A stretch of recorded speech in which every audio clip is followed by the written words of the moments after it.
Fala galerinha, eu sou o professor Alisson Souza de Almeida, ministro da disciplina de História, e hoje nós vamos falar sobre a Primeira Guerra Mundial, segunda parte, a parte final. Então fica ligadinho e vem comigo.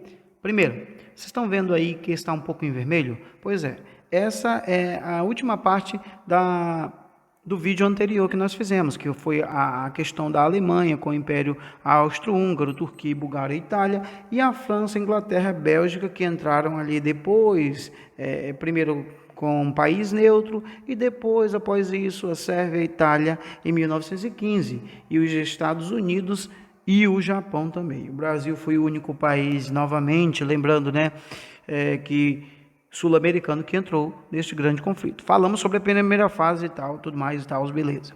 Segunda fase, 1915 a 1917. Esta fase foi muito importante porque na frente ocidental, a esta fase, ela foi marcada por guerra de trincheiras, ou seja, os exércitos defendiam suas posições utilizando-se de quê? De uma extensa rede de trincheiras, e esses próprios cavavam as trincheiras e atacavam. Os Estados Unidos, no dia 6 de abril de 1917, declarou guerra contra os alemães. Ele entrou, após a saída da Rússia, entrou a favor da Tríplice Entente. Ele guerreou juntamente com a Inglaterra e França, e a Tríplice Entente foi com tudo para cima da Tríplice Aliança, que não era mais Tríplice Aliança, porque outros países já entraram na guerra. E veio aí a fase final. Em julho do ano de 1918, os ingleses, franceses e americanos, desferiram sucessivos golpes sobre as divisões alemãs, que já não conseguiram apresentar tanta resistência. Ou seja, o centro desta guerra, da vitória, foi a entrada dos Estados Unidos. Em Berlim, nas cidades das multidões, realizaram manifestações contra Kaiser e a velha monarquia alemã. Deixaram de existir, sendo substituída pelo Weimar. Em 11 de novembro, são assinados documentos que punham termo oficialmente a guerra. E veio o fim do grande conflito. Como eu falei para vocês ainda há pouco, os Estados Unidos foi muito importante para a vitória da Tríplice Entente. E no início de 1918, a Alemanha, isolada, sem forças para sustentar os combates, desistiu. Assinou um acordo de paz. Esse acordo de paz obrigou a própria Alemanha a assinar o Tratado de Versalhes, que definia as obrigações, declarando a culpa toda dela para a guerra. Ou seja, ela assinou um documento dizendo: eu sou culpada, eu, Alemanha Germânica, sou culpada de ter iniciado essa guerra pela morte de tantas e tantas pessoas, pela destruição de tantas e tantas localidades. E aí veio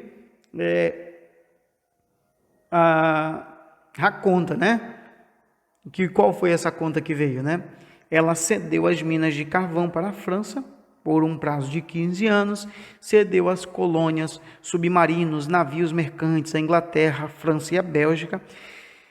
Ela ficou de pagar aos vencedores do título de indenização e bélicos, proibida de possuir força aérea, de fabricar armas, proibida de exército superior a 100 mil homens. Olha o tanto que que esse Tratado de Versalhes dava como obrigação a ela fazer, e levou com que essa Primeira Guerra Mundial levou inúmeras mortes por gases tóxicos, fome nas regiões afetadas, economia relacionada à produção dos artigos para a guerra, infelizmente abalou a economia, a força de trabalho feminina, especialmente na Inglaterra, na França. E as consequências da guerra finais foram o declínio da Europa, a intensificação dos problemas que contribuíram para a implantação do socialismo lá na Rússia, e o aparecimento de regimes políticos autoritários, como o fascismo e nazismo. Isso nós vamos falar lá no próximo vídeo, tá certo? A morte de inúmeros homens,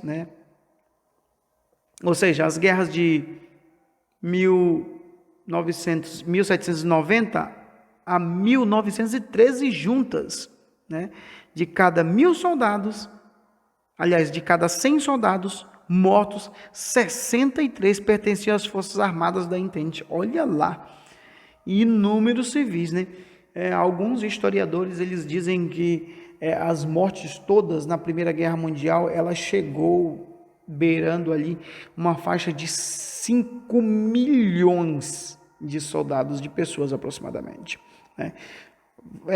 Fora fomes, doenças e muitas outras coisas mais. O presidente do Brasil até então era o Venceslau Braz, né, que declara a guerra à Tríplice Aliança sob forte pressão popular do próprio Estados Unidos, né? No mais, queridos, um abraço e até... Vocês estão vendo aí? Esse aí é o presidente Venceslau Braz. Um abraço e até o próximo vídeo. Fui!